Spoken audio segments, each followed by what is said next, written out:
6 mm, dakle oni nisu u našoj operativnoj uporabi, isključivo služe za protokolarno ceremonijalne potrebe i oni će na početku ispaliti 3 plutuna, a nakon toga 20 plutuna u čast 20. obljetnice vojno-redarstvene operacije Oluja. Dobro, sprema se dakle i kulturno-umjetnički program, a sa začelja kolone, evo i te zvijezde, u stvari ovog mimohoda na samom začelju kolone, samohodne Panzerhaubice 2000, dvije su stigli iz Njemačke. Da, dvije su stigle iz Njemačke, samo za ovu ovdje prigodu, nakon toga će se vratiti u Njemačku s obzirom na to da se na njima treba provesti remont, dakle sve ono što piše na njemačkom mora pisati na hrvatskom, dakle moraju se ugraditi određeni drugačiji navigacijski i komunikacijski sustavi, tako da će prvi 6 haubica doći u Hrvatsku 2016. godine, u siječnju 2017. preostali 6 i u lipnju 2017. očekujemo punu operativnu sposobnost tih haubica u ustroju Oružanih snaga Republike Hrvatske. Kolega Tabak, u ovom trenutku vidimo predsjednicu Republike u pratnji načelnika glavnog stožera i ministra obrane koja prolazi pored hrvatskog oklopništva. Na samom dnu su tenkovi M84. To je proizvod Hrvatske, dakle, i pameti, sastavljaju se u Đuri Đakoviću. Pa da, to je zapravo nastavak jugoslavenske proizvodnje. Jugoslavija je bila kupila licence i onda raspadom bivše države, budući da je Đuro Đaković bio glavni integrator, ondje je nastavljena proizvodnja. Nadomješteni su dijelovi koji su dolazili od kooperanata s drugih sada neovisnih republika i Đuro Đaković već neko vrijeme zapravo radi prilično ustrajno na zadržavanju te sposobnosti proizvodnja, onda i remonta i održavanja tih vozila. To je zapravo jedna prilično impresivna i ne tako česta sposobnost. Dobro, to je i hrvatski izvozni proizvod zajedno s Patrijama. Pa Hrvatska bi jako voljela te tenkove izvesti. Oni u međuvremenu su se pokazali zapravo malo teži za prodaju van. Dakle, T-72 na kojim je ovo bazirano više nije baš najnovija stvar. Tržišta na kojima bi se izvozilo nema ih puno, dosta su teška za obradu i to je zapravo veliki izazov ekipi iz Slavonskog Broda. Nadamo se da će u njemu i uspjeti. Generale, što sada gledamo? Evo sada, dakle, predsjednica prolazi pored stroja ostalih sudionika. U ovom slučaju, evo, pored logističkih postrojbi Oružanih snaga Republike Hrvatske, vidimo tu se nalaze i dakle teški šleperi, tu se nalaze i druga vozila i uskoro bi se trebala približiti pješačkim postrojima. Mnogi su iznenađeni da je predsjednica Republike u civilu. Očekivali su da će kao vrhovna zapovjednica Oružanih snaga biti u odori. Jeste li vi to očekivali? A to ne mogu komentirati, ne. Dobro. Dakle, ona je vrhovna zapovjednica bila u odori ili u civilu. Dobro. Što je u ovom trenutku ovog što gledamo? Amfibijska vozila koja su... Dakle, to su inženjerijske postrojbe. Ovdje se nalaze, dakle, amfibijski transporteri koji su vrlo uspješno sudjelovali u obrani od poplava, odnosno, nažalost, ne obrani, nego otklanjanju posljedica poplava u Slavoniji prilikom proboja nasipa na rijeci Savi. Tu se nalaze i druga vozila za razminiranje, određeni roboti i ostala sredstva. Kolega Tabak, Hrvatska vojska pokazala se kao izuzetno spremna u situacijama elementarnih nepogoda, prirodnih katastrofa. Vidjeli smo što se događalo u Županjskoj Posavini. Hrvatski vojnici su ti koji priskaču kada su katastrofalni požari poput ovih zadnjih na Pelješcu.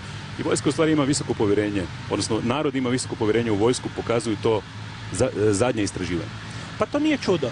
Dakle, i kad je bio visok snijeg, i kad navujaju rijeke, i kad krenu požari, u principu vrlo često se dogodi da naš cijeli sustav zaštite i spašavanja na kraju posegne za vojnim resursima i do sad uvijek na sreću to je bilo ono što je riješilo stvari i odlučilo cijelu situaciju. Dakle, iz te perspektive uopće ne čudi da je u tim situacijama vojska na dobrom glasu, kao što zapravo ne čudi evo niti naša predsjednica u civilu, budući da je naše oružane snage su pod civilnim nadzorom. To je jedna od osnovnih stvari koje su postignute reformama nakon 90-ih i ovo je jedan fini primjer. Ovo je dakle i politička poruka. Apsolutno. Sjećamo se prvi hrvatski predsjednik, dr. Franjo Tuđman, na onoj vojnoj paradi prije 20 godina, uoči Oluje na Jarunu, bio je u odori, bijeloj odori. Pa to je taj jedan fini odraz tih velikih promjena koje su se dogodile. Dakle, tu je bila čitav niz i strukturnih, suštinskih reformi, a ovo je jedan fini vizual koji to dobro predočuje. Evo, vidjeli smo dakle u ovom trenutku ovo vozilo PUH sa predsjednicom, ministrom obrane i načelnikom glavnog stožera prošlo je ispod petlje na Držićevoj, dakle križanja Slavonske avenije i avenije Marina Držića. U ovom trenutku prolaze pored policijskih vozila. Dakle, ovo nije samo vojni mimohod. Da, meni je, evo, malo prije smo govorili o sudjelovanju oružanih snaga u otklanjanju posljedica elementarnih nepogoda, ali i u drugim zadaćama pomoći civilnom društvu. Nama je drago i na tome smo zapravo insistirali od početka da s nama u mimohodu moraju biti svi oni koji zapravo s nama su radili i rade i radit će u budućnosti. Dakle, da krenemo normalno od branitelja, pa onda do policije, specijalne i interventne, a onda normalno i Državne uprave za zaštitu i spašavanje sa svojim sastavnicama, vatrogasnom, Hrvatskom gorskom službom spašavanja, hitnom službom 112 i sa ostalim službama. Dakle, svi oni sudjeluju u ovom mimohodu. Vidimo da su građani u stvari cijelom dužinom ove postrojene kolone, ešalona od pješaštva pa do oklopništva. Sama kolona oklopa duga je oko 3 km. Da, radi se o velikom broju vozila. Bila bi i duža da nije postrojena tako da zapravo dva vozila voze paralelno.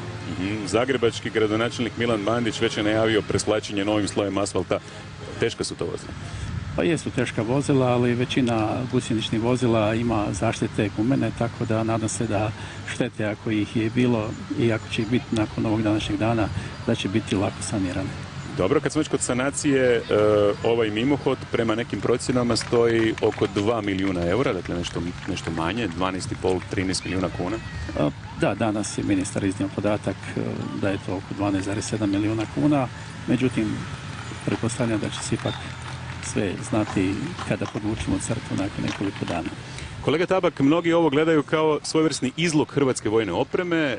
Lani smo izvezli vojne opreme za $1,5 milijardu, a mnogi su strane delegacije ovdje, gotovo 400 novinara, snimatelja, kamermana, mnoge strane kuće su se akreditirale. Ovo ide u svijet. Pa, apsolutno. Dakle, Hrvatska se zadnjih tjedana i mjeseci puno unutar sebe lomila oko ovog svečanog mimohoda, ali pri tome se vrlo često zaboravilo baš tu inozemnu cijelu sliku, taj aspekt prema van. Cijelom inozemstvu je jako jasno što ova država tu slavi, da je to velika nacionalna proslava i naravno da ona ima onda i ovaj jedan industrijski aspekt, budući da kad ćete i kako ćete bolje pokazati robu nego evo kod ljudi koji ju koriste svaki dan i koji su s njom komotni. Sudeći po broju ljudi koji su se okupili na mimohodu, građani su sretni da ovo vide. Pa prilično. Vidljivo je da ljudi dolaze praktički u rijekama, evo dok ovo pričamo, i cijeli prostor se vidljivo puni, a i na kamerama je vidljivo da to nije samo ovdje na centralnom dijelu. Generale, kako vozilo sa zvonicima prolazi pored ešalona, oni pozdravljaju vojničkim pozdravom? Da, točno. Dakle, na određeni znak i podizanje ruke nacionalnog stožera svaki stroj pozdravlja predsjednicu, ministra i načelnika. Svi ovi ešaloni, odnosno postroji pješaštva, prolazit će ovdje ispred ovog svečanog dijela, dakle, između ostalog ispod naše pozicije, dakle, terase koncertne dvorane Vatroslava Lisinskog. Duga je to kolona, već smo rekli, gotovo 5 km. Ovo će trajati okvirno do 17 sati i 25, odnosno 23 minute, kod vojske sve u sekundu točno. 2 sata kasnije. 19 sati i 23 minute, da, dobro, ispravili ste. U ovom trenutku, dakle, ulicom grada Vukovara vozilo s predsjednicom države, ministrom obrane i načelnikom glavnog stožera približava se prostoru središnje Bine. To je put dug, cijela, dakle, ulica grada Vukovara od Držićeve do Savske kuda će prolaziti mimohod oko 3 km, a predsjednica države će, kada dođe pred koncertnu dvoranu Vatroslava Lisinskog, napraviti krug pored zgrade gradskog poglavarstva i tada će sa zapadne strane popet se dakle na ovu svečanu tribinu. Ispred nje je i natkrivena veća tribina s južne strane Vukovarske. Na njoj je smješten orkestar Hrvatske vojske, odnosno Oružanih snaga Republike Hrvatske. Ovdje su i mnogi drugi zborovi, izvođači su već spremni, sprema se kulturno-umjetnički program. Da, dakle, mimohod će započeti i završiti sa kulturno-umjetničkim programom. Dakle, veliki je video zid, sunce mu za sad ne smeta. Rekli smo već, danas je na generalnoj probi oprala kiša i to pljusak. Mnogima to nije smetalo, malo ih je osvježilo. Sada je jako vruće, ali evo kako sunce pada, bit će nešto ugodnije. Vidimo i konjičke postrojbe, dakle ešaloni povijesnih postrojbi također će sudjelovati u ovom mimohodu kako bi naglasili tradiciju oružanih snaga u našoj zemlji kroz povijest. A na samom početku su naravno sinjski alkari, vidimo konji su pomalo nemirni. Da, i oni isto jedva čekaju da krenu. Tako je, dakle, ove nedjelje Sinjska alka, i to ne bilo koja, veliki jubilej Sinjske alke se u stvari počinje već u petak, bara čoja, a onda, dakle, petak, subota i u nedjelju središnje obilježavanje, središnje proslava. Što sada vidimo? Evo, sada se, dakle, još uvijek u ovom trenutku predsjednica prolazi pored postroja branitelja i polako se približava ovdje prema središnjoj poziciji. Sada... Kolega Tabak, vaš komentar, bilo je priče da će to učiniti Njemačka. Pa bilo je tu puno nagađanja, ali očito sudjelovanje, dakle, tih naših partnera pokazalo se jednim prilično teškim i tvrdim orahom. Nažalost, dakle, tome je tako. S druge strane, činjenica je da na ovogodišnjem svečanom mimohodu ovdje u Zagrebu sudjeluje jako puno stranih delegacija. Govori se, ako se ne varamo, 42, što je 5-6 puta više nego što se prošlih godina moglo vidjeti. Dakle, to je jedna kvantna razlika, a onda dolazimo do tih stranih zastava koje praktički pa predstavljaju države partnere na jedan duboko simboličan način. I to je još jednom podcrtana razlika, upravo ono čemu trebamo težiti, dakle, da ova naša obljetnica, taj 5. kolovoza, postane prepoznati među našim partnerima i saveznicima. Kasnije ćemo se vratiti na one koji su se odazvali na ovaj mimohod, osobito nakon prijetnje srbijanskog ministra Dačića, da će ih smatrati neprijateljima. Ali u ovom trenutku moramo se posvetiti postroju branitelja. Dakle, hrvatski branitelji prolaze ispred svečane tribine. Tko je sve među tim braniteljima, generale? Pa ovdje ima pripadnika svih udruga i različitih postrojbi, vojne policije, dakle zagrebačkih brigada, ima i pripadnika gardijskih brigada, a posebno nas veseli i raduje što ovdje imamo slavne branitelje grada Vukovara. Dakle, Ja bih isto iskoristio ovu priliku da se podsjetimo i da zapravo zahvalimo se i svim udrugama proisteklim iz Domovinskog rata, prije svega, dakle, majkama, roditeljima, udovicama, obiteljima poginulih, nestalih pripadnika oružanih snaga i policije, udrugama specijalne policije, udrugama koje su nastale zbog toga što je važno da se tradicija Domovinskog rata i tih postrojbi ne zaboravi i da vječno ostane upisana. Isto tako je vrlo važno ne zaboraviti nikada udruge 100% invalida kao i drugih invalida Domovinskog rata sa kojima uvijek trebamo se osjećati i pomagati gdje je to moguće. Generalno, nakon one probe prije 2 dana kada su tenkovi na povratku prolazili Savskom cestom gdje su prosvjednici, dakle gdje su šatori prosvjednika ispred Ministarstva branitelja, mladići i djevojke na tenkovima su vojnički pozdravljali branitelje. Vaš komentar? Pa mislim da je to sasvim normalno i mislim da bi to trebali uvijek raditi, ne samo u ovoj prilici, jer ipak su to ljudi bez kojih mi danas ne bi sjedili ovdje i bez kojih ne bi imali samostalnu, suverenu, slobodnu Republiku Hrvatsku koja može organizirati ovakav mimohod, ali ne samo ovaj mimohod, nego i središnju proslavu sutra u kraljevskom gradu Kninu.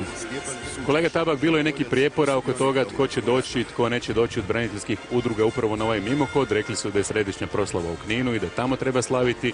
Vidimo da su mnogi ipak došli. Pa to je velika stvar. Dakle, nije tajna da ta braniteljska populacija kod nas je... Kadeti su upravo pozdravili vrhovnu zapovjednicu. A sada pozdravimo postroj zastava partnerskih zemalja.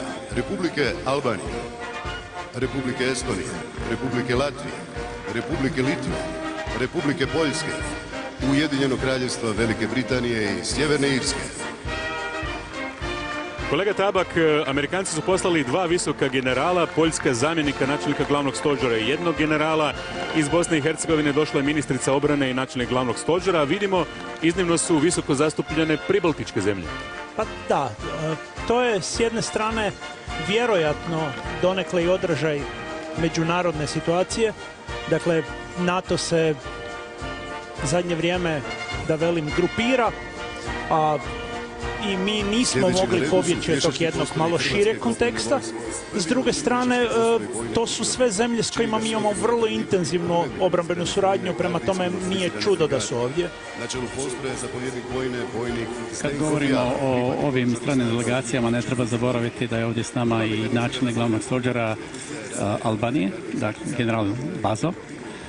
A isto tako treba reći da, dakle, 2 američka generala koji su s nama, to je general Key koji je načelnik uprave JOT-5, dakle za međunarodnu vojnu suradnju, zapovjedništva američkih snaga u Europi, a drugi je general vojnik Richard Nash koji je dakle, zapovjednik Nacionalne garde Minnesota.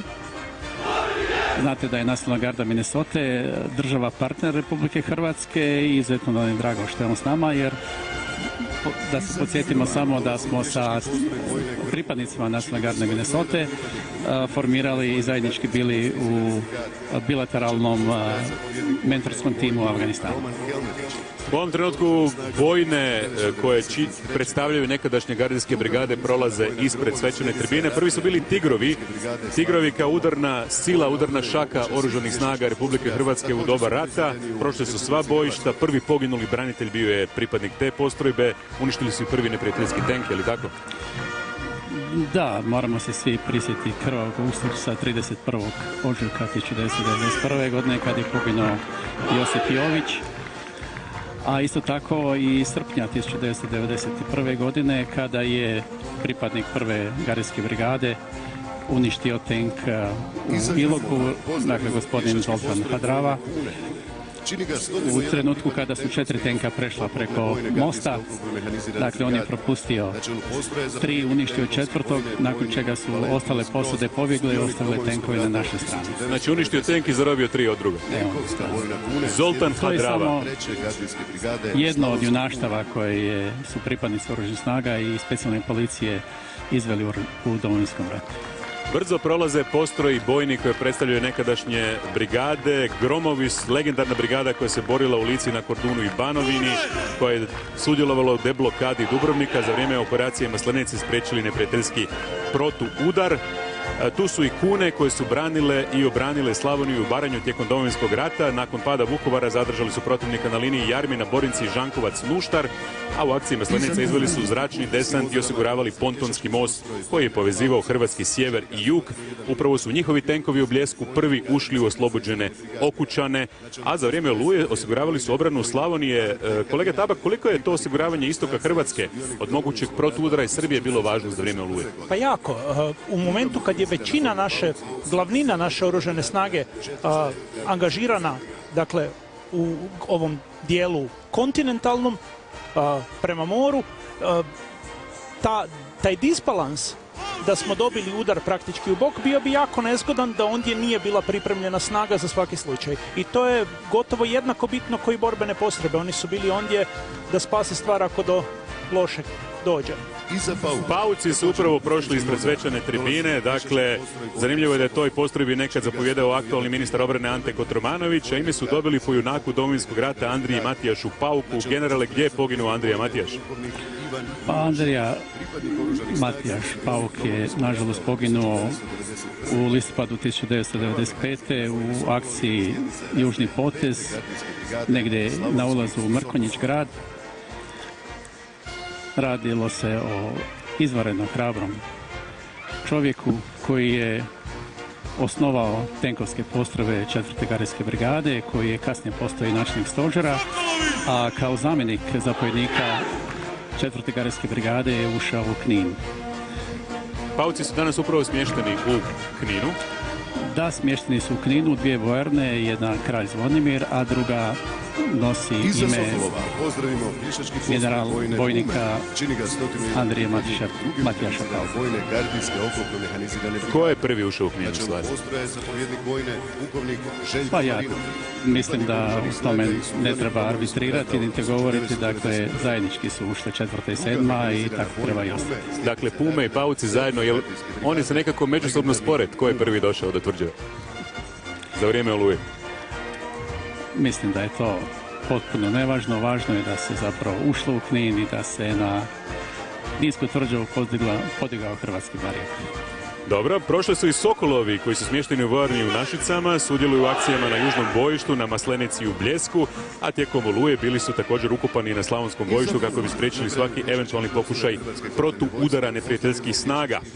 Malo prije smo spomenuli Pume kao brigadu koja je s Paucima ušla prva u Knin.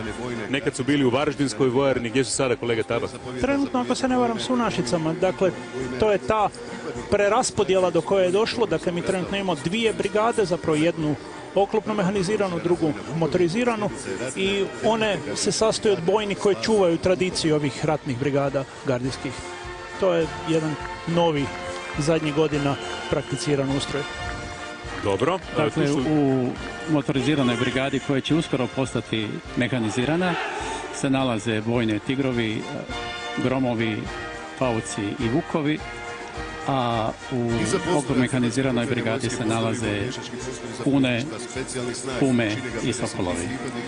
U ovom trenutku su Vukovi prošli ispred svečane tribine. Gospić je tijekom rata uz Vukovar bio najrazaraniji hrvatski grad, a upravo je ova postrojba branila grad i Liku, a danas su smješteni u vojarni Eugen Kvaternik u Gospiću.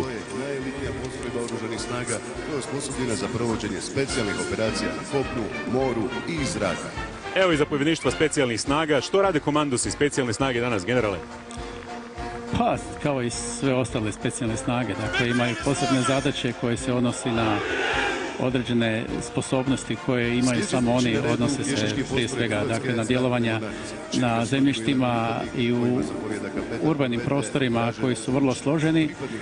Imaju sposobnosti padobranske, roniteljske, protuminske i tako dalje i tako dalje. Namijenjeni su za dubinsko izviđanje, a normalno i za izravnu akciju. Evo dakle postroje Hrvatske ratne mornarice. Ovi vojnici štite naš Jadran, ne samo teritorijalne vode, nego i ekološko-ribolovni i epikontinentalni pojas. Sada imaju do duše zadaće u Mediteranu. Gdje je naš brod, Andrija Mohorovičić, generale? Pa nalazi se dakle negdje na jugu Italije, oko Katanije, i u tom prostoru dakle sudjeluje u operaciji Triton, koja je zapravo operacija Europske unije pod nazivom Frontex. Ostaći tamo 3 mjeseca i spašavati imigrante koji se zbog nemogućnosti ostanka u vlastitim državama i vjeru u bolju budućnost pokušavaju na razne načine, prvenstveno nesigurne, prebaciti preko Mediteranskog mora iz Afrike u Europu. Već su spasili ljude.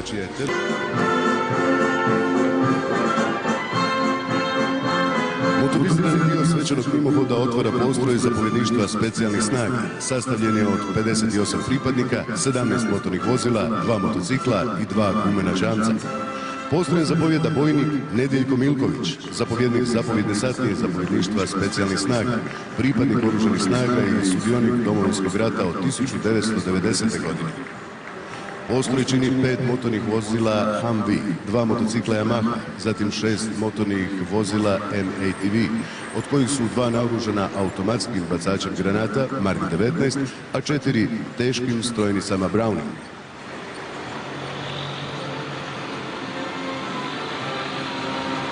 Nakon njih dolaze nam 2 motorna vozila Mercedes G290 koja vuku desantne gumene čamce Bljesak. I na kraju postroja dolaze 4 motorna vozila Max Pro.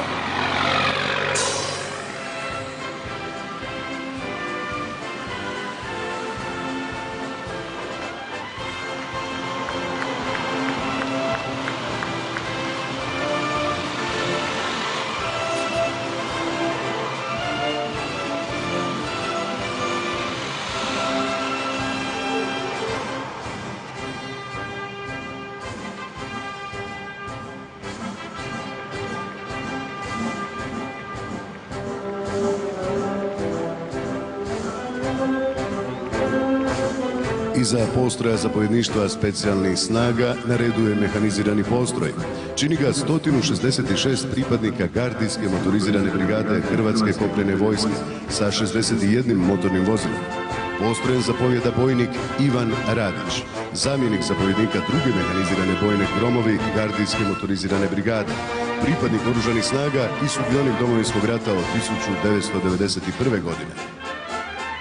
Nakon zapovjednog vozila i 2 borbena oklopna vozila Patria u pratnji, u koloni se nalaze 2 satnije s po 13 Patria.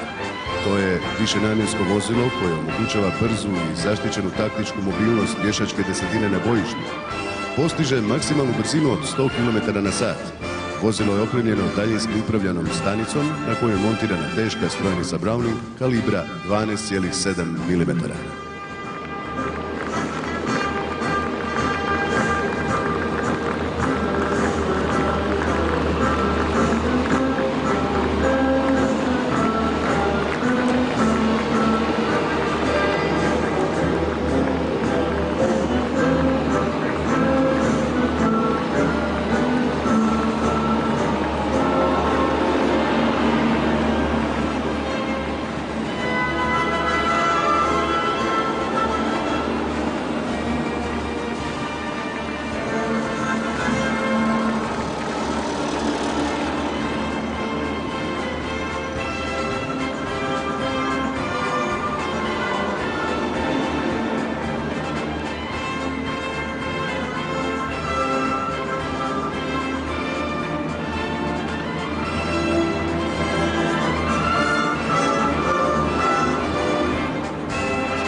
Treća satnija broji 15 borbenih vozila M-ATV, namijenjenih za izviđanje i potporu kretanju, pratnji i borbenom osiguranju konvoja, ophodnje, prijevoz vojnika i opreme.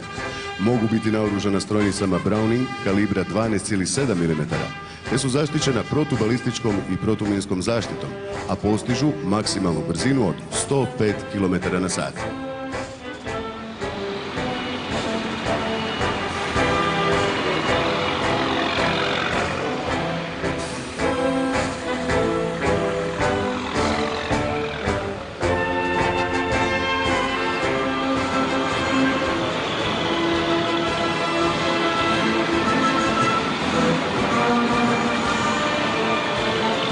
Slijedi četvrta satnija s 11 borbenih oklopnih vozila Polo M83, naoružanih protuoklopnim raketama Maljutka i strojnicom PKT. Oklop je izrađen od višečeličnih ploča debljine 6 mm koje štite posadu od pješačkog oružja i fragmenata projektila manjih kalibara. Postiže maksimalnu brzinu od 97 km/h.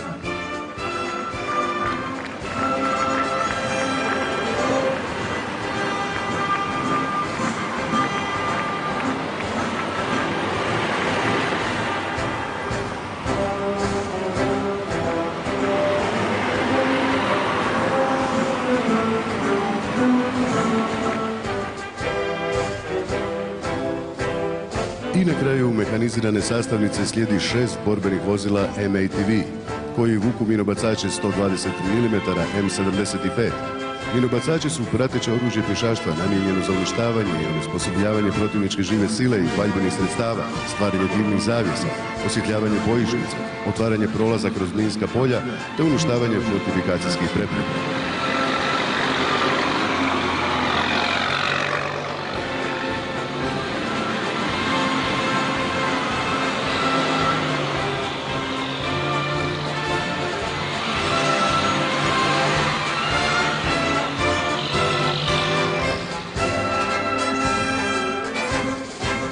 Nakon impresivnog mehaniziranog postroja slijedi postroj vojne policije. Čini ga 38 pripadnika pukovnije vojne policije s 23 motorna vozila. Postrojem zapovjeda bojnik Franjo Barunčić, zapovjednik druge satnije vojne policije, pripadnik oružanih snaga i sudionik Domovinskog rata od 1991. godine.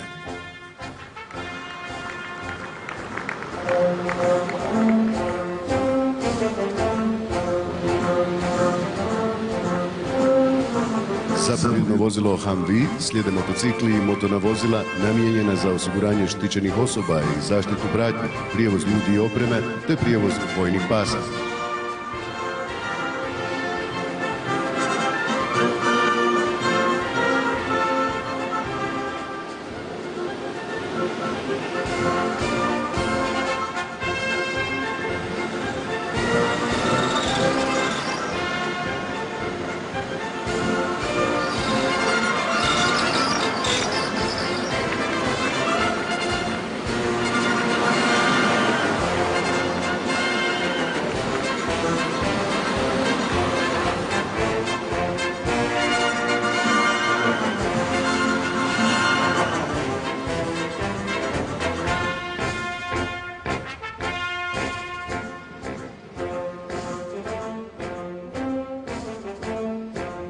Flotila zapravo i nije flotila. A već sam ranije spomenuo da ćemo dakle najvjerojatnije u listopadu ove godine lansirati i raketu sa Dmitara Zvonimira, dakle s mora, i na taj način ćemo potpuno potvrditi te sposobnosti. To su dakle rakete koje su nastale izgrađene gdje? To su švedske rakete. Ta raketna goriva su vrlo toksična, ona se moraju redovito mijenjati. Pa ne radi se to o nekim velikim toksičnim sredstvima, odnosno gorivima. Dakle, turbomlazni motori koji se nalaze u raketama, oni su remontirani u Finskoj, u tvornici Patria. Sve ostalo što se napravilo oko rakete, dakle promjene softvera, provjere održavanja, elektronskih sklopova, sustava vođenja i tako dalje smo napravili mi za relativno mali novac u odnosu na onoliko koliko su zapravo tražili za takvu vrstu rezerve. Dakle, plod hrvatske pameti. Apsolutno. Uspjeli ste osposobiti ono što treba osposobiti. Sada gledamo postroj protuzračne obrane. Predvodi ga zapovjedno vozilo sa strojnicom i 8 Bovova A4. To su u stvari ovi trocjevni protuzračni topovi. Koliko su oni učinkoviti, kolega Tabak? Mogu li se koristiti protiv ciljeva na tlu? Pa mogu, dapače. Mislim, to je isto tako jedan dosta star sustav protuzračne obrane. Rakete Strela, to je sve kratkog dometa. Ovo su isto tak stvari koje vjerojatno će u skorije vrijeme doći na repertoar za modernizaciju i zamjenu, ali još uvijek, dakle, to je to čime raspolažemo. Hrvatska protuzračna obrana je jedna od točki kojima će se trebati posebno pozabaviti iduće godine. Generale, nedavno je Hrvatska uništila velik broj mobilnih protuzračnih ovih lansera, Igla, Strela na poticaj saveznika, ali to točno? Zašto? Je točno, dakle, mi smo preko jednog američkog fonda uništili jedan dobar broj tih sredstava. dio tih raketa smo ispalili, dakle, u vježbi Štit koje se svake godine održava na području rta Kamenjak, dakle, gađanje u zračnom prostoru. A radi se o tome da se prvenstveno rakete Strela 2M, one polako njihovo, dakle, životni vijek im izlazi, mogu se uništiti kontrolirano ili se mogu ispaliti. Dakle, mi ih imamo toliko da ih ispaliti ne možemo, pa onda zapravo dobili smo $1 milijun da bi to uništili i to se radi kontrolirano. Isto tako, napomenuo bi oko gađanja ciljeva na zemlji sa trocjevnim topom po Ženevskoj konvenciji, to je zabranjeno. Dakle, nažalost, tijekom Domovinskog rata smo gledali u agresiji na Hrvatsku se mogu se gađati oklopljeni ciljevi, zgrade i tako dalje, ali ljudi se sa tim sredstvom ne smiju gađati. A isto tako bih spomenuo da, dakle, ovi bovovi su neperspektivni. Dakle, jedno od područja gdje Oružane snage moraju napraviti promjene i što je upisano u dugoročnom planu razvoja od 2015. do 2024. je upravo to da moramo kupiti, odnosno obnoviti naše sredstva, dakle, prije svega jedan moderan sustav srednjeg dometa koji bi nam omogućio gađanje ciljeva na nešto većim visinama u odnosu na ono što imamo sada. Evo, inženjerijski postroj prolazi ispred svečane tribine po 2 kamiona Iveco s robotom Teodorom. Čemu on služi?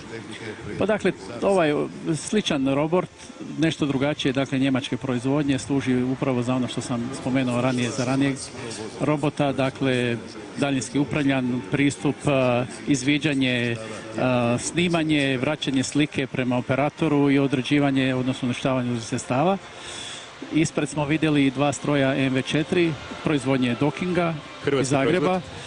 Ja moram reći da se ti strojevi nalaze širom svijeta, čak i u vojsci Sjedinjenih Američkih Država i u nizu drugih država, zbog toga što se radi, dakle, isto tako o robotu koji se može daljinski upravljati i sa njime se mogu uništavati različite vrste improviziranih i drugih minsko-eksplozivnih naprava. Dobro. A da spomenem i, dakle, ponovo ta naša 2 PTS-a, odnosno transportera, koji su vrlo važni bili za izvlačenje ljudi i stoke sredstava na području Posavine, odnosno istočne Slavonije, prilikom prošlogodišnjih katastrofalnih poplava. Evo i postroja veze, tu je zapovjedno vozilo. Kolega Tabak, koliko je važno kriptiranje poruka u sustavu veze? Evo, mi smo ne tako davno imali slučaj da su pripadnici slovenske obavještajne službe prisluškivali predsjednika vlade Hrvatske, Sanadera. Danas nije tajna da veze, posebno one bežične, su jako bitne.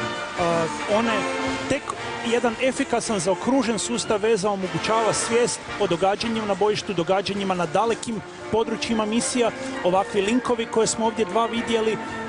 To je zapravo danas ključna infrastruktura koja povezuje naše oružane snage u sređenu cjelinu. To treba pokazati. Logistički postroj približava se, dakle, svečanoj tribini.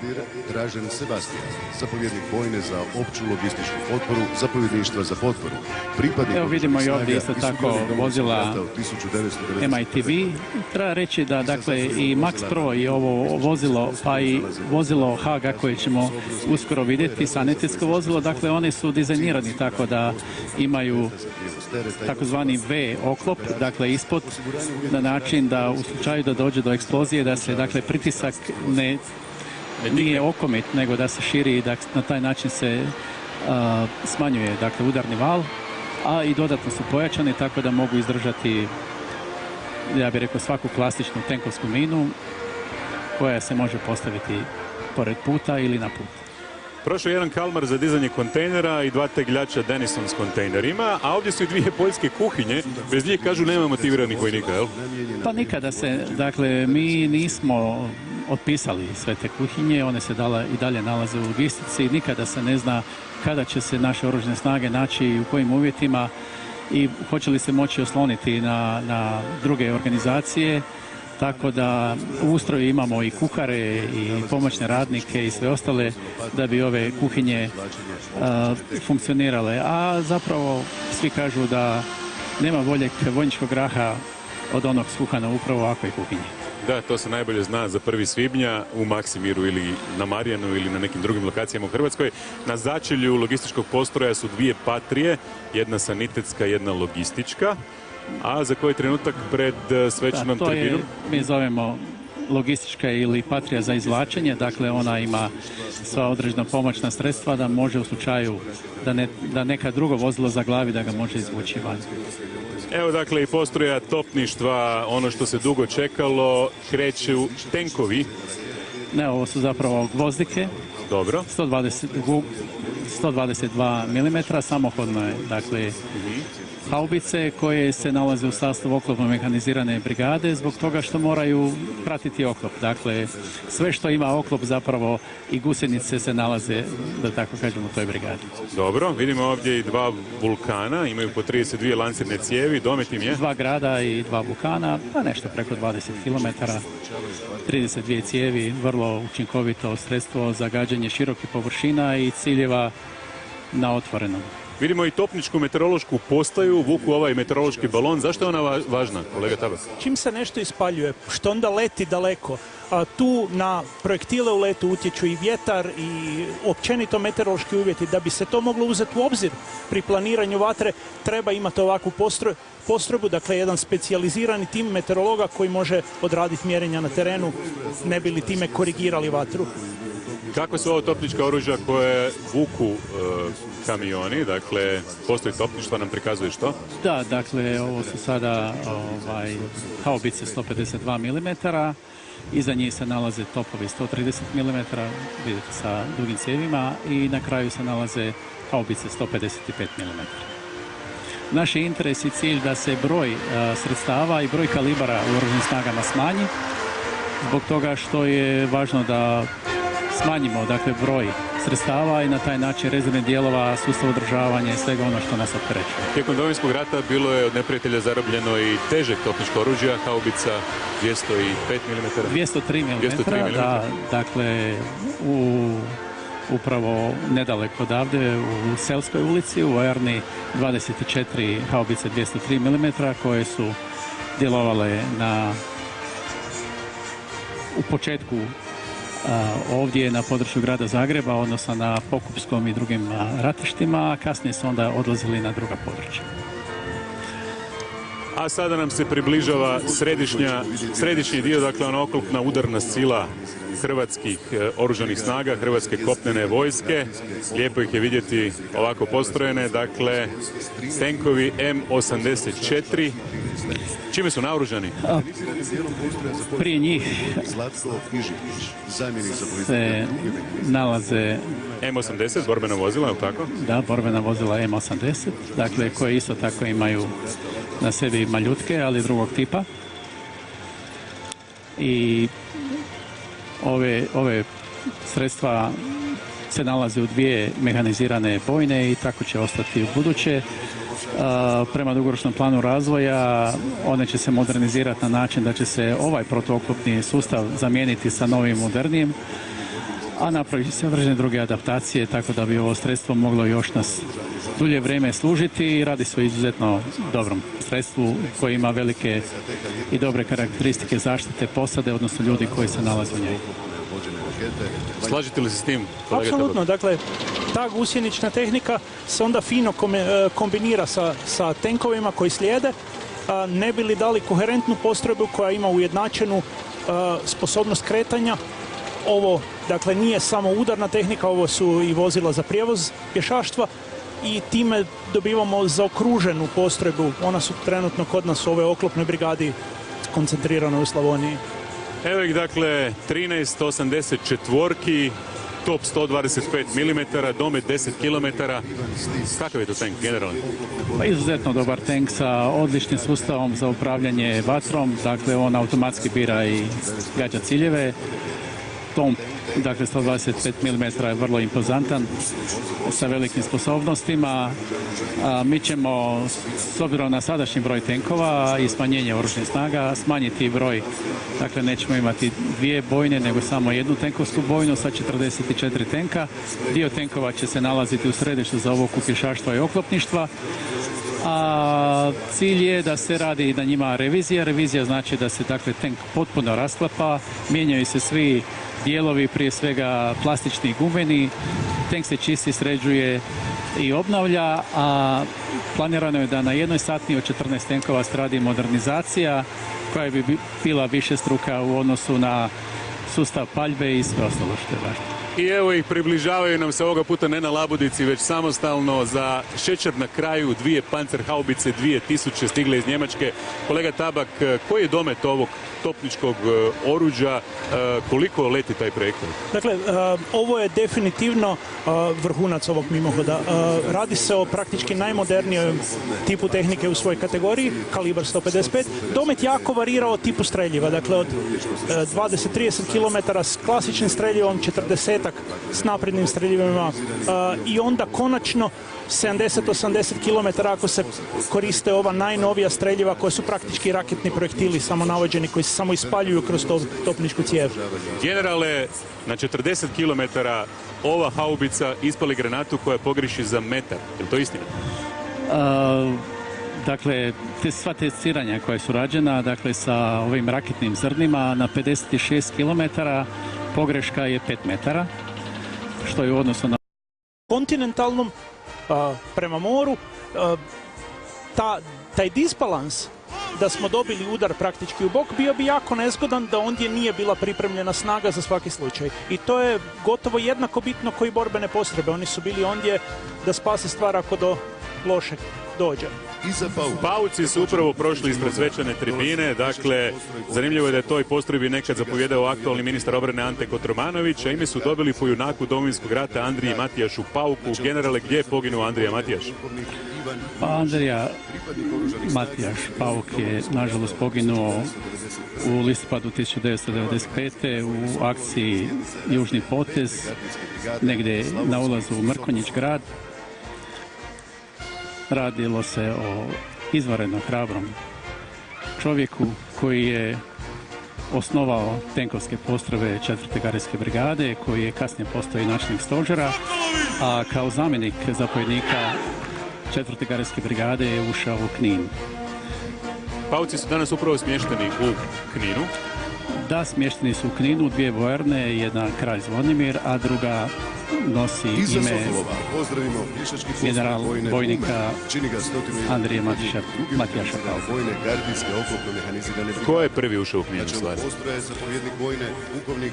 Pa ja mislim da u tome ne treba arbitrirati, niti govoriti, dakle zajednički su ušle 4. i 7. i tako treba i ostati. Dakle, Pume i Pauci zajedno, jer oni se nekako međusobno spore. Ko je prvi došao do tvrđave za vrijeme Oluje? Mislim da je to potpuno nevažno. Važno je da se zapravo ušlo u Knin i da se na Kninsku tvrđavu podigao hrvatski barjak.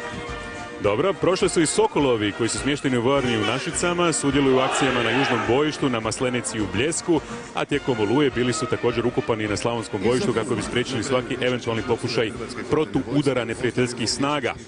Malo prije smo spomenuli Pume kao brigadu koja je s Paucima ušla prva u Knin. Nekad su bili u Varaždinskoj vojarni. Gdje su sada, kolega Tabak? Trenutno, ako se ne varam, su u Našicama. Dakle, to je ta preraspodjela do koje je došlo. Dakle, mi trenutno imamo 2 brigade, zapravo jednu oklopno mehaniziranu, drugu motoriziranu i one se sastoje od bojni koje čuvaju tradiciju ovih ratnih brigada gardijskih. To je jedan novi zadnjih godina prakticiran ustroj. Dobro. Dakle, u motoriziranoj brigadi koja će uskoro postati mehanizirana se nalaze bojne Tigrovi, Gromovi, Pauci i Vukovi, a u oklopno mehaniziranoj brigadi se nalaze Pune, Pume i Sokolovi.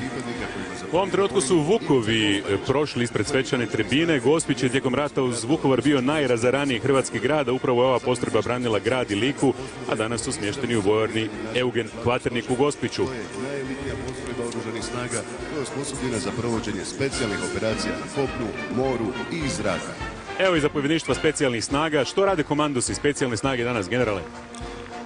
Pa, kao i sve ostale specijalne snage. Dakle, imaju posebne zadaće koje se odnosi na određene sposobnosti koje imaju samo oni, odnose se prije svega dakle, na djelovanja na zemljištima i u urbanim prostorima koji su vrlo složeni.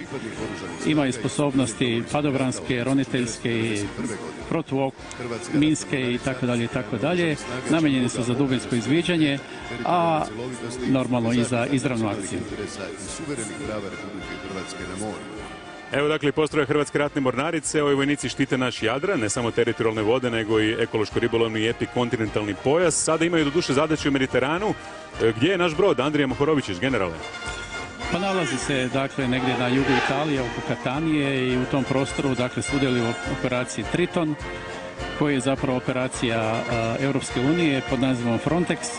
Ostaće tamo 3 mjeseca i spašavati imigrante koji se zbog nemogućnosti ostanka u vlastnim državama i vjeru u bolju budućnost pokušavaju na razne načine, prvenstveno nesigurne, prebaciti preko Mediteranskog mora iz Afrike u Europu.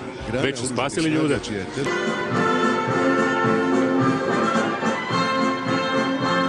Motorizirani dio svečanog mimohoda otvara postroj zapovjedništva specijalnih snaga. Sastavljen je od 58 pripadnika, 17 motornih vozila, 2 motocikla i 2 gumena čamca.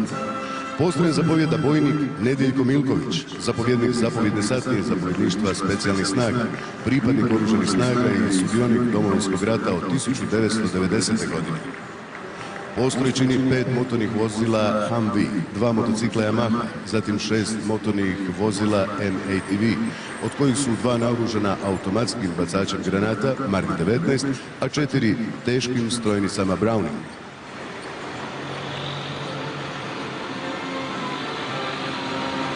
Nakon njih dolaze nam 2 motorna vozila Mercedes G290 koja vuku desantne gumene čamce Bljesak. I na kraju postroja dolaze 4 motorna vozila Max Pro.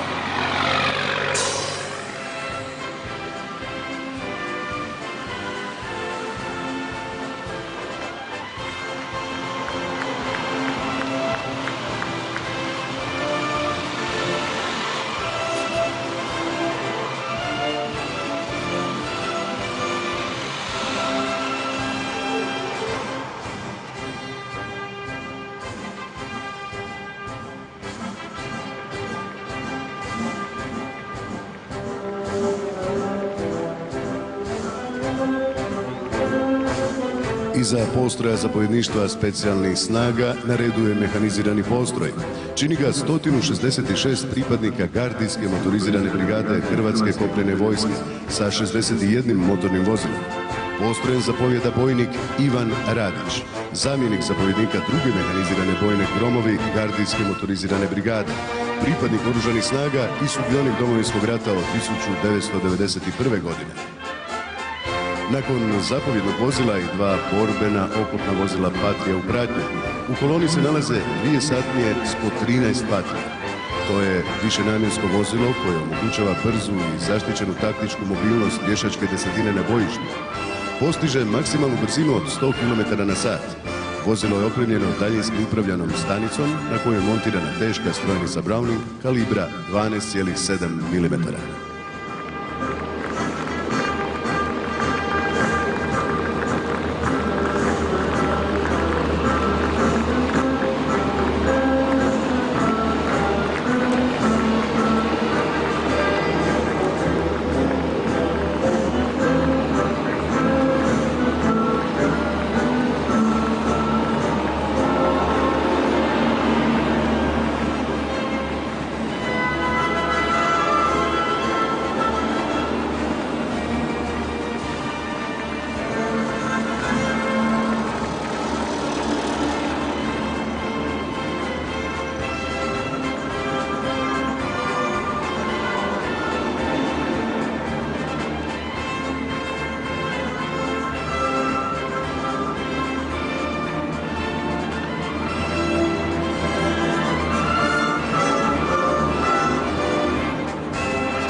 Treća satnija broji 15 borbenih vozila M-ATV, namijenjenih za izviđanje i potporu kretanju, pratnji i borbenom osiguranju konvoja, ophodnje. A predsjednica države će, kada dođe pred koncertnu dvoranu Vatroslava Lisinskog, napraviti krug pored zgrade gradskog poglavarstva i tada će sa zapadne strane popet se dakle na ovu svečanu tribinu. Ispred nje je i natkrivena veća tribina s južne strane Vukovarske. Na njoj je smješten orkestar Hrvatske vojske, odnosno Oružanih snaga Republike Hrvatske. Ovdje su i mnogi drugi zborovi. Izvođači su već spremni. Sprema se kulturno-umjetnički program. Da, dakle, Mimhot će započeti i završiti sa kulturno-umjetničkim programom. Dakle, veliki je video zid, sunce mu za sad ne smeta. Rekli smo već, danas je na generalnoj probi oprala kiša i to pljusak. Mnogima to nije smetalo, malo ih je i osvježilo. Sada je jako vruće, ali evo kako sunce pada, bit će nešto ugodnije. Vidimo i konjičke postrojbe, dakle ešaloni povijesnih postrojbi također će sudjelovati u ovom mimohodu kako bi naglasili tradiciju oružanih snaga u našoj zemlji kroz povijest. A na samom početku su naravno sinjski alkari, vidimo konji su pomalo nemirni. Da, i oni isto jedva čekaju da krenu. Tako je, dakle, ove nedjelje Sinjska alka, i to ne bilo koja, veliki jubilej Sinjske alke se u stvari počinje već u petak, bara čoja, a onda, dakle, petak, subota i u nedjelju središnje obilježavanje, središnje proslava. Što sada vidimo? Evo, sada se, dakle, još uvijek u ovom trenutku predsjednica prolazi pored postroja branitelja i polako se približava ovdje prema središnjoj poziciji. Sada... Kolega Tabak, vaš komentar, bilo je priče da će to učiniti Njemačka. Pa bilo je tu puno nagađanja, ali očito sudjelovanje, dakle, tih naših partnera pokazalo se jednim prilično teškim i tvrdim orahom. Nažalost, dakle, tome je tako. S druge strane, činjenica je da na ovogodišnjem svečanom mimohodu ovdje u Zagrebu sudjeluje jako puno stranih delegacija. Govori se, ako se ne varamo, 42, što je 5-6 puta više nego što se prošlih godina moglo vidjeti. Dakle, to je jedna kvantna razlika, a onda dolazimo do tih stranih zastava koje praktički pa predstavljaju države partnere na jedan duboko simboličan način. I to je još jednom podcrtana razlika, upravo ono čemu trebamo težiti, dakle, da ova naša obljetnica, taj 5. kolovoza, postane prepoznati među našim partnerima i saveznicima. Kasnije ćemo se vratiti na one koji su se odazvali na ovaj mimohod, osobito nakon prijetnje srbijanskog ministra Dačića, da će ih smatrati neprijateljima. Ali u ovom trenutku moramo se posvetiti postroju branitelja. Dakle, hrvatski branitelji prolaze ispred svečane tribine. Tko je sve među tim braniteljima, generale? Pa ovdje ima pripadnika svih udruga i različitih postrojbi, vojne policije, dakle zagrebačkih brigada, ima i pripadnika gardijskih brigada, a posebno nas veseli i raduje što ovdje imamo slavne branitelje grada Vukovara. Dakle, ja bih isto iskoristio ovu priliku da se podsjetimo i da zapravo zahvalimo se i svim udrugama proisteklim iz Domovinskog rata, prije svega, dakle, majkama, roditeljima, udovicama, obiteljima poginulih, nestalih pripadnika oružanih snaga i policije, udrugama specijalne policije, udrugama koje su nastale zbog toga što je važno da se tradicija Domovinskog rata i tih postrojbi ne zaboravi i da vječno ostane upisana. Isto tako je vrlo važno ne zaboraviti nikada udruge 100% invalida kao i drugih invalida Domovinskog rata sa kojima uvijek trebamo se osjećati i pomagati gdje je to moguće. Generalno, nakon one probe prije 2 dana kada su tenkovi na povratku prolazili Savskom cestom gdje su prosvjednici, dakle gdje su šatori prosvjednika ispred Ministarstva branitelja, mladići i djevojke na tenkovima su vojnički pozdravljali branitelje. Vaš komentar? Pa mislim da je to sasvim normalno i mislim da bi to trebali uvijek raditi, ne samo u ovoj prilici, jer ipak su to ljudi bez kojih mi danas ne bi sjedili ovdje i bez kojih ne bi imali samostalnu, suverenu, slobodnu Republiku Hrvatsku koja može organizirati ovakav mimohod, ali ne samo ovaj mimohod, nego i središnju proslavu sutra u kraljevskom gradu Kninu. Kolega Tabak, bilo je neki prijepora oko toga tko će doći, tko neće doći od braniteljskih udruga upravo na ovaj mimohod. Rekli su da je središnja proslava u Kninu i da tamo treba slaviti. Vidimo da su mnogi ipak došli. Pa to je velika stvar. Dakle, nije tajna da ta braniteljska populacija kod nas je Kadeti su upravo pozdravili vrhovnu A sada zapovjednicu. pozdravimo postroj zastava partnerskih zemalja. Republike Albanije, Republike Estonije, Republike Latvije, Republike Litve, Republike Poljske, Ujedinjenog kraljevstva Velike Britanije i Sjeverne Irske. Kolega Tabak, Amerikanci su poslali 2 visoka generala, Poljska zamjenika načelnika glavnog stožera i 1 generala. Iz Bosne i Hercegovine došla je ministrica obrane i načelnik glavnog stožera. Vidimo, iznimno su visoko zastupljene pribaltičke zemlje. Pa da, to je s jedne strane vjerojatno donekle i odražaj međunarodne situacije. Dakle, NATO se zadnje vrijeme, da velim, grupira, a i mi nismo mogli pobjeći od tog jednog malo šireg konteksta. S druge strane, to su sve zemlje s kojima mi imamo vrlo intenzivnu obrambenu suradnju, prema tome nije čudo da su ovdje. Kad govorimo o ovim stranim delegacijama, ne treba zaboraviti da je ovdje s nama i načelnik glavnog stožera Albanije, dakle general Bazo. A isto tako treba reći da dakle 2 američka generala koji su s nama, to je general Key koji je načelnik uprave JOT-5, dakle za međunarodnu vojnu suradnju, zapovjedništva američkih snaga u Europi, a drugi je general vojnik Richard Nash koji je dakle zapovjednik Nacionalne garde Minnesota. Znate da je Nacionalna garda Minnesota država partner Republike Hrvatske i izuzetno nam je drago što je on s nama, jer da se podsjetimo samo da smo sa pripadnicima Nacionalne garde Minnesota formirali i zajednički bili u bilateralnom mentorskom timu u Afganistanu. U ovom trenutku vojne koje predstavljaju nekadašnje gardijske brigade prolaze ispred svečane tribine. Prvi su bili Tigrovi. Tigrovi kao udarna sila, udarna šaka oružanih snaga Republike Hrvatske u doba rata. Prošli su sva bojišta. Prvi poginuli branitelj bio je pripadnik te postrojbe. Uništili su i prvi neprijateljski tenk, je li tako? Da, moramo se svi prisjetiti krvavog uskrsca 31. ožujka 1991. godine kad je poginuo Josip Jović. A isto tako i srpnja 1991. godine kada je pripadnik prve gardijske brigade uništio tenk u Iloku, dakle gospodin Zoltan Hadrava. U trenutku kada su 4 tenka prešla preko mosta, dakle on je propustio 3, uništio 4, nakon čega su ostale posude pobjegle i ostavile tenkove na našoj strani. Znači uništio tenk i zarobio 3 od druga. Zoltan Hadrava. To je samo jedno od junaštava koje su pripadnici oružanih snaga i specijalne policije izveli u Domovinskom ratu. Brzo prolaze postroji bojni koje predstavljaju nekadašnje brigade, Gromovi, legendarna brigada koja se borila u Lici, na Kordunu i Banovini, koja je sudjelovala u deblokadi Dubrovnika. Za vrijeme operacije Masleneci spriječili neprijateljski protuudar. Tu su i Kune koje su branile i obranile Slavoniju i Baranju tijekom Domovinskog rata. Nakon pada Vukovara zadržali su protivnika na liniji Jarmina, Borinci, Žankovac, Nuštar, a u akciji Maslenica izveli su zračni desant i osiguravali pontonski most koji je povezivao hrvatski sjever i jug.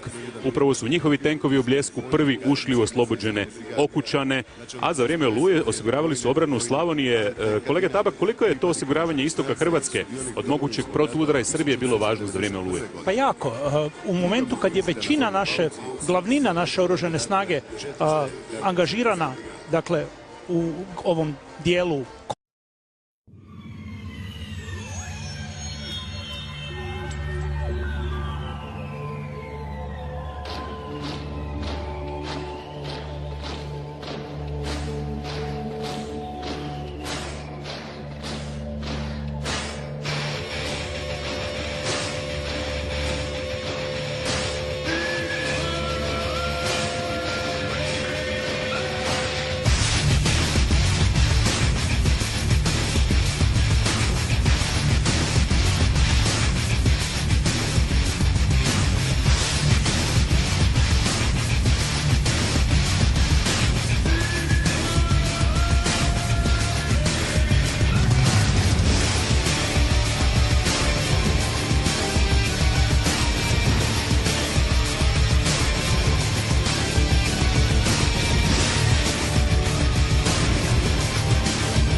6 mm, dakle oni nisu u našoj operativnoj uporabi, isključivo služe za protokolarno ceremonijalne potrebe i oni će na početku ispaliti 3 plutuna, a nakon toga 20 plutuna u čast 20. obljetnice vojno-redarstvene operacije Oluja. Dobro, sprema se dakle i kulturno-umjetnički program, a sa začelja kolone, evo i te zvijezde, u stvari ovog mimohodna na samom začelju kolone, samohodne Panzerhaubice 2000, 2 su stigli iz Njemačke. Da, 2 su stigle iz Njemačke, samo za ovu ovdje prigodu, nakon toga će se vratiti u Njemačku s obzirom na to da se na njima treba provesti remont, dakle sve ono što piše na njemačkom mora pisati na hrvatskom, dakle moraju se ugraditi određeni drugačiji navigacijski i komunikacijski sustav. Prijevoz vojnika i opreme mogu biti naoružana strojnicama Browning kalibra 12,7 mm, te su zaštićena protubalističkom i protuminskom zaštitom, a postižu maksimalnu brzinu od 105 km/h.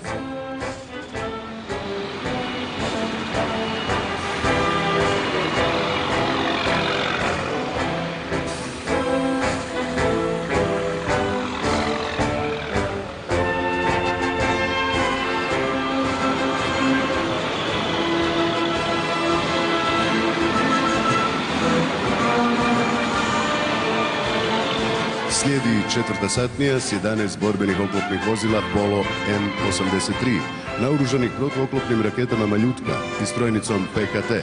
Oklop je izrađen od višečeličnih ploča debljine 6 mm koje štite posadu od pješačkog oružja i fragmenata projektila manjih kalibara. Postiže maksimalnu brzinu od 97 km/h.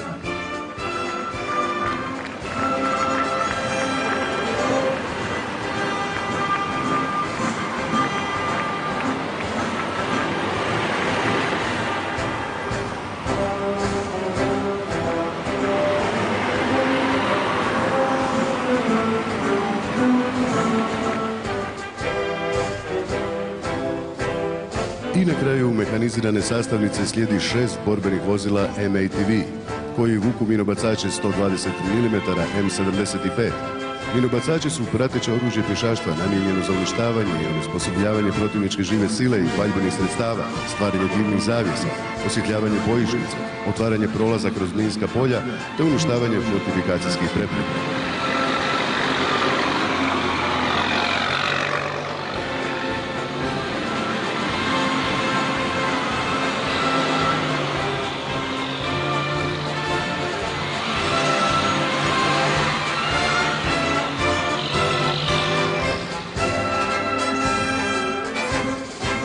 Nakon impresivnog mehaniziranog postroja slijedi postroj vojne policije.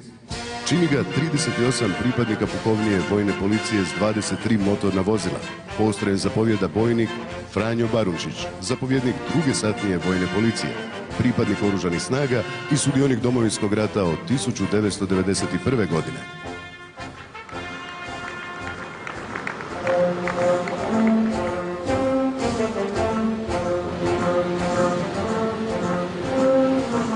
Zapovjedno vozilo Humvee, slijede motocikli i motorna vozila namijenjena za osiguranje štićenih osoba i zaštitu pratnje, prijevoz ljudi i opreme te prijevoz vojnih pasa.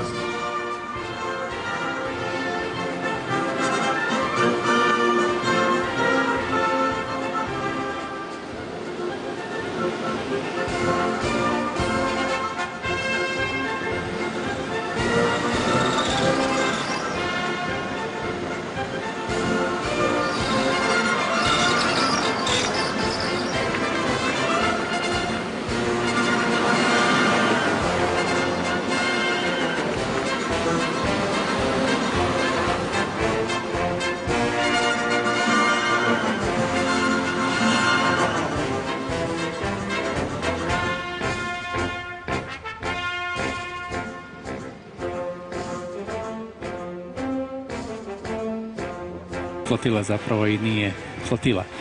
A već sam ranije spomenuo da ćemo dakle najvjerojatnije u listopadu ove godine lansirati i raketu sa Dmitara Zvonimira, dakle s mora, i na taj način ćemo potpuno potvrditi te sposobnosti. To su dakle rakete koje su nastale izgrađene gdje? To su švedske rakete. Ta raketna goriva su vrlo toksična, ona se moraju redovito mijenjati. Pa ne radi se to o nekim velikim toksičnim sredstvima, odnosno gorivima. Dakle, turbomlazni motori koji se nalaze u raketama, oni su remontirani u Finskoj, u tvornici Patria. Sve ostalo što se napravilo oko rakete, dakle promjene softvera, provjere održavanja, elektronskih sklopova, sustava vođenja i tako dalje smo napravili mi za relativno mali novac u odnosu na onoliko koliko su zapravo tražili za takvu vrstu. Dakle, plod hrvatske pameti. Apsolutno. Uspjeli ste osposobiti ono što treba osposobiti. Sada gledamo postroj protuzračne obrane. Predvodi ga zapovjedno vozilo sa strojnicom i 8 Bovova A4. To su u stvari ovi trocjevni protuzračni topovi. Koliko su oni učinkoviti, kolega Tabak? Mogu li se koristiti protiv ciljeva na tlu? Pa mogu, dapače. Mislim, to je isto tako jedan dosta star sustav protuzračne obrane. Rakete Strela, to je sve kratkog dometa. Ovo su isto tak stvari koje vjerojatno će u skorije vrijeme doći na repertoar za modernizaciju i zamjenu, ali još uvijek, dakle, to je to čime raspolažemo. Hrvatska protuzračna obrana je jedna od točki kojima će se trebati posebno pozabaviti iduće godine. Generale, nedavno je Hrvatska uništila velik broj mobilnih protuzračnih ovih lansera, igla, Strela na poticaj saveznika, ali to točno? Zašto? Je točno, dakle, mi smo preko jednog američkog fonda uništili jedan dobar broj tih sredstava. Dio tih raketa smo ispalili, dakle, u vježbi Štit koje se svake godine održava na području rta Kamenjak, dakle, gađanje u zračnom prostoru. A radi se o tome da se prvenstveno rakete Strela 2M, one polako njihovo, dakle, životni vijek im izlazi, mogu se uništiti kontrolirano ili se mogu ispaliti. Dakle, mi ih imamo toliko da ih ispaliti ne možemo, pa onda zapravo dobili smo $1 milion da bi to uništili i to se radi kontrolirano.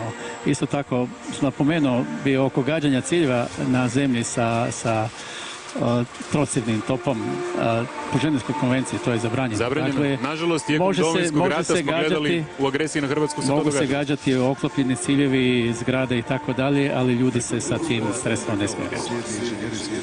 A isto tako bih spomenuo da, dakle, ovi bovovi su neperspektivni. Dakle, jedno od područja gdje oružane snage moraju napraviti promjene i što je upisano u dugoročnom planu razvoja od 2015.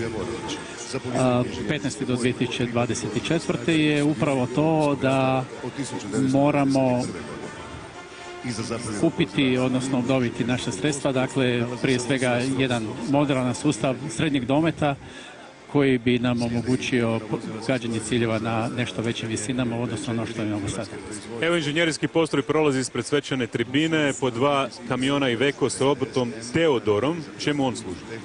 Pa dakle, ovaj sličan robot, nešto drugačije, dakle, njemačke proizvodnje, služi upravo za ono što sam spomenuo ranije, za ranijeg robota, dakle, daljinski upravljan pristup, izviđanje, snimanje, vraćanje slike prema operatoru i određivanje, odnosno uništavanje sredstava. Ispred smo vidjeli 2 stroja MV4, proizvodnje Dockinga iz Zagreba. Ja moram reći da se ti strojevi nalaze širom svijeta, čak i u vojsci Sjedinjenih Američkih Država i u nizu drugih država, zbog toga što se radi, dakle, isto tako o robotu koji se može daljinski upravljati i sa njime se mogu uništavati različite vrste improviziranih i drugih minsko-eksplozivnih naprava. Dobro. A da spomenem i, dakle, ponovo ta naša 2 PTS-a, odnosno transportera, koji su vrlo važni bili za izvlačenje ljudi i stoke sredstava na području Posavine, odnosno istočne Slavonije, prilikom prošlogodišnjih katastrofalnih poplava. Evo i postroja veze, tu je zapovjedno vozilo. Kolega Tabak, koliko je važno kriptiranje poruka u sustavu veze? Evo, mi smo ne tako davno imali slučaj da su pripadnici slovenske obavještajne službe prisluškivali predsjednika vlade Hrvatske, Sanadera. Danas nije tajna da veze, posebno one bežične, su jako bitne. One tek jedan efikasan zaokružen sustav veza omogućava svijest o događanjima na bojištu, događanjima na dalekim područjima misija, ovakvi linkovi koje smo ovdje 2 vidjeli. To je zapravo danas ključna infrastruktura koja povezuje naše oružane snage u sređenu cjelinu i to treba pokazati. 39 pripadnika i 20 Logistički postroj približava se dakle svečanoj tribini. Dražen Sebastijan, zapovjednik bojne za opću logističku potporu, zapovjedništva za potporu. Evo vidimo i ovdje isto tako vozila MITV. Treba reći da dakle i Maxovi, tako da će prvi 6 haubica doći u Hrvatsku 2016. godine. U siječnju 2017. preostali 6 i u lipnju 2017. očekujemo punu operativnu sposobnost tih haubica u ustroju Oružanih snaga Republike Hrvatske. Kolega Tabak, u ovom trenutku vidimo predsjednicu Republike u pratnji načelnika glavnog stožera i ministra obrane koja prolazi pored hrvatskog oklopništva. Na samom dnu su tenkovi M84. To je proizvod Hrvatske dakle i pameti, sastavljaju se u Đuri Đakoviću. Pa da, to je zapravo nastavak jugoslavenske proizvodnje. Jugoslavija je bila kupila licence i onda raspadom bivše države, budući da je Đuro Đaković bio glavni integrator, ondje je nastavljena proizvodnja, nadomješteni su dijelovi koji su dolazili od kooperanata s drugih sada neovisnih republika i Đuro Đaković već neko vrijeme zapravo radi prilično ustrajno na zadržavanju te sposobnosti proizvodnja, onda i remonta i održavanja tih vozila. To je zapravo jedna prilično impresivna i ne tako česta sposobnost. Dobro, to je i hrvatski izvozni proizvod zajedno s Patrijama.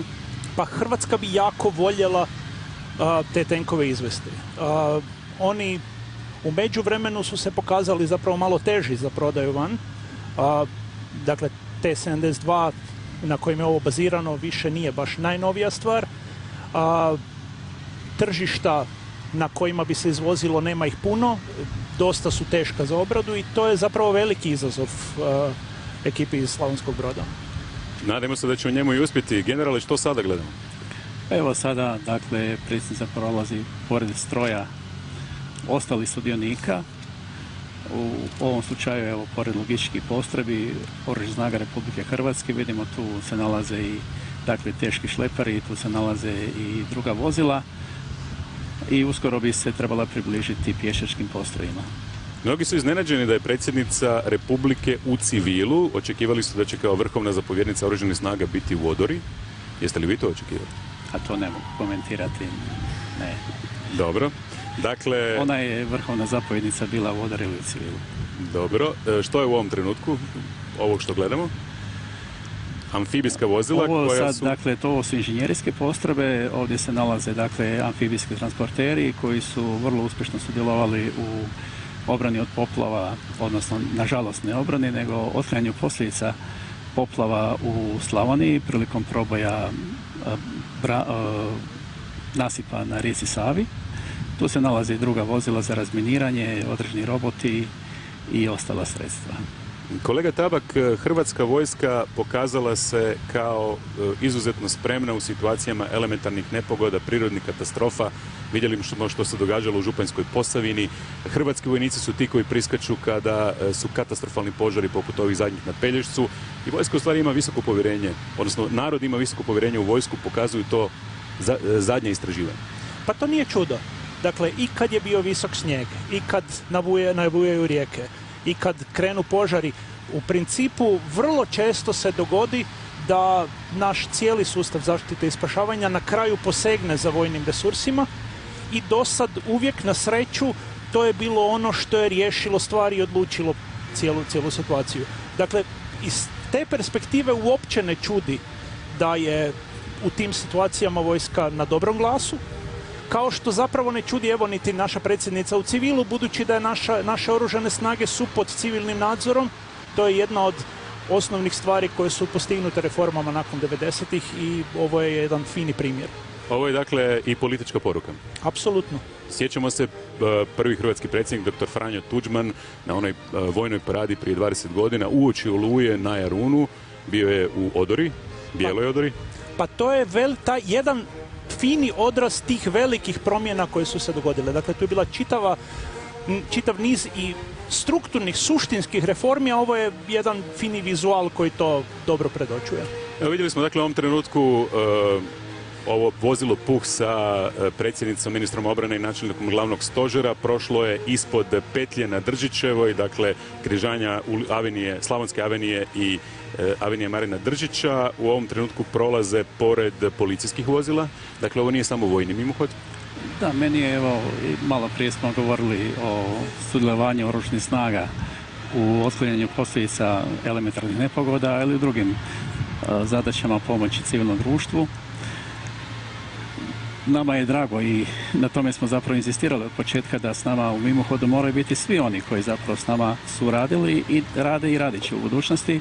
Dakle, da krenemo normalno od branitelja, pa onda do policije, specijalne i interventne, a onda normalno i Državne uprave za zaštitu i spašavanje sa svojim sastavnicama, vatrogasnom, Hrvatskom gorskom službom spašavanja, hitnom službom, službom 112 i sa ostalim službama. Dakle, svi oni sudjeluju u ovom mimohodu. Vidimo da su građani u stvari cijelom dužinom ove postrojene kolone, ešalona od pješaštva pa do oklopništva. Sama kolona oklopa duga je oko 3 km. Da, radi se o velikom broju vozila. Bila bi i duža da nije postrojena tako da zapravo dva vozila voze paralelno. Zagrebački gradonačelnik Milan Bandić već je najavio presplaćenje novim slojem asfalta. Teška su to vozila? Pa jesu teška vozila, ali većina gusjeničnih vozila ima zaštite gumene, tako da nadam se da štete, ako ih je bilo i ako će ih biti nakon ovog današnjeg dana, da će biti lako sanirane. Dobro, kad smo već kod sanacije, ovaj mimohod prema nekim procjenama stoji oko 2 milijuna eura, dakle nešto manje, 12,5, 13 milijuna kuna. Da, danas je ministar iznio podatak da je to oko 12,7 milijuna kuna, međutim, pretpostavljam da će se ipak sve znati kada podvučemo crtu nakon nekoliko dana. Kolega Tabak, mnogi ovo gledaju kao svojevrsni izlog hrvatske vojne opreme. Lani smo izvezli vojne opreme za $1,5 milijardu, a mnogi su strane delegacije ovdje, gotovo 400 novinara, snimatelja, kamermana, mnoge strane kuće su se akreditirale. Ovo ide u svijet. Pa, apsolutno. Dakle, Hrvatska se zadnjih tjedana i mjeseci puno unutar sebe lomila oko ovog svečanog mimohoda, ali pri tome se vrlo često zaboravilo baš tu inozemnu cijelu sliku, taj aspekt prema van.